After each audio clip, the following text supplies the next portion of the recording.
புதுச்சேரியில் என்ஆர் காங்கிரஸ் பிரமுகர் சுகு என்கிற சுகுமாரன் 2ஆம் நாள் பிறந்தநாள் நிகழ்ச்சியில் பாஜக பிரமுகர் அங்குதாஸ் ரெட்டியார், சமூக சேவகர் பூபாலன் ஆகியோர் பிறந்தநாள் வாழ்த்து தெரிவித்தனர். ஒரு சிறப்பு பார்வை.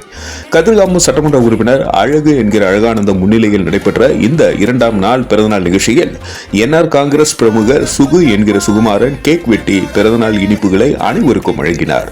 இந்த நிகழ்ச்சியில் பாஜக பிரமுகர் அங்குதாஸ் மற்றும் சமூக சேவகர் பூபாலன் மற்றும் நண்பர்கள் இணைந்து சுகு என்கிற சுகுமாரனுக்கு சால்வை மற்றும் பூங்குத்து கொடுத்து பிறந்தநாள் வாழ்த்து தெரிவித்தனர். நன்றி. மக்கள் மொழி செய்திகளுக்காக சரவணன், புதுச்சேரி.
ஒரு மாபெரும் நாடு, அதன் வேர்களில் நம்ம வேர்வை பாரு. மரம் மேல் ஒரு கூடு, அதன் தாய் வழி சொந்தம் இந்த காடு.